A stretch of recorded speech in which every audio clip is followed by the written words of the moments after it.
So what's good, y'all? We back with another video.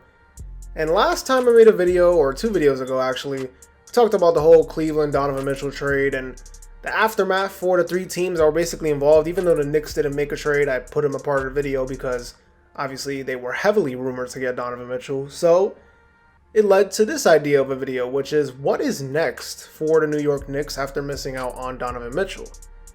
Now, I kind of gave it in short summary in that previous video that I mentioned, where I basically said, it's pretty much play the young guys. That's pretty much like in short summary what this team needs to do, but get a little more in detail and discuss what basically the Knicks are gonna most likely either have to do, or I would hope they do, with Tom Thibodeau being the head coach going into next season for his 3rd year now being in New York.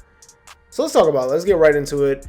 First things first, RJ Barrett is now the face of the franchise. I mean, he basically has been for about a couple years now. I mean, you would assume since you drafted him, he would be the face of the franchise, especially being selected 3rd overall. But now it's pretty much confirmed after getting the contract extension that he is their guy. He is their guy for now, and there is nobody else that they can really target. So he basically is forced to be that guy. And when it comes to him, he's going to have to get those number 1 option reps. He's not the number 2 option next season. I don't care what nobody says. Julius Randle is the number 2 option.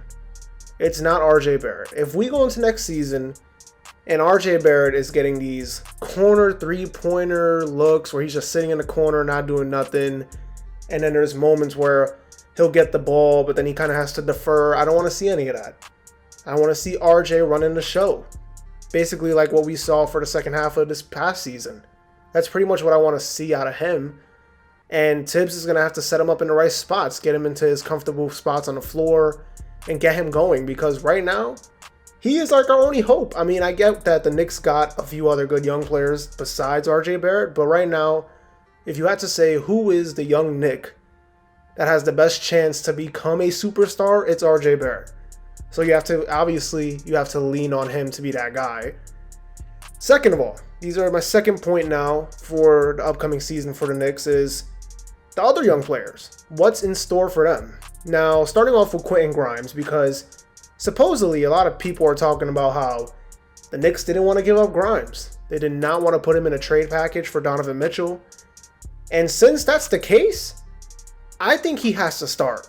There is no reason for him to come off the bench next season. I don't care how much Evan Fournier is getting paid. Quentin Grimes needs to be the starting shooting guard for the New York Knicks next season. And I think he fits better anyways. I think it's a no-brainer.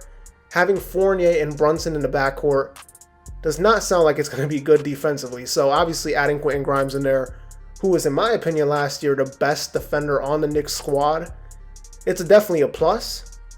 Offensively, his game's getting better. I like what I saw out of him in the summer league where he was showing me a little more, playmaking kind of vibes, a little more secondary ball handler, shooting the threes, pull-ups, pull-up threes or catch and shoot. He was doing a little bit of everything, getting to the rack. He was showing me a lot. So I'm fine with him starting. He's going to need to get those reps because I want to see him start. I do not want to see him come off the bench because if he does, it's basically pointless to make him almost untouchable, it feels like, in a Donovan Mitchell trade. And especially with you missing out on Mitchell, there's no point but to just go in the young guy's direction at this moment in time. Now, lastly, my third point is what is in store for like Obi Toppin, Emmanuel Quickley, Cam Reddish, those guys like that. Now, Obi Toppin and Emmanuel Quickley, I think Quickley's role is already set in stone, kind of. He's going to basically be in the same role he's always been. Maybe he'll get a little more minutes, but he's going to be in that same role. He'll come off the bench with Derrick Rose, and they'll be the little backcourt pair, coming off the bench, and that's it. That's what I expect out of him. I think I want to see a little more, reps with him and RJ on the floor. Him, RJ, Grimes, Obi. I want to see more of that. Maybe even sprinkle in a little more Jericho Sims, even though I don't expect him to play much with Isaiah Hartenstein now being the backup center for this team. I still want to see a little more Sims, though. He's slowly improving. I want to see him play, but we'll see what happens. And then Obi Toppin, he is like the X factor. Because to be honest, I want to see him start. But with Tom Thibodeau being here, Julius Randle still being here most likely, I don't see him starting. And then when it comes to the minutes distribution, hopefully he can get 25 plus minutes a night, but it's just like, like I said, Tibbs. I don't know if Tibbs is going to do it. But for the best interest of this team going forward, I think it's best that the Knicks should try to move off of Julius Randle and give Obi Toppin that starting power forward position. You drafted him 8th overall back in 2020. He was supposed to be Randle's replacement. Now, I get Randle had that good year in 2021, but after that, he has shown you that he's kind of just that same guy, and it's never really going to change. I don't think he'll ever get another 2021 year out of Julius Randle. Maybe he'll get a better year this year, but that's not saying much. I still much rather see Obi Toppin play. Gives you more energy, more pace to this team. The ball moves more when he's in the game. I would still much rather see him play major minutes at this point in time over Julius Randle. But realistically, I expect him to come off the bench and probably get like 20 minutes a night. That's it.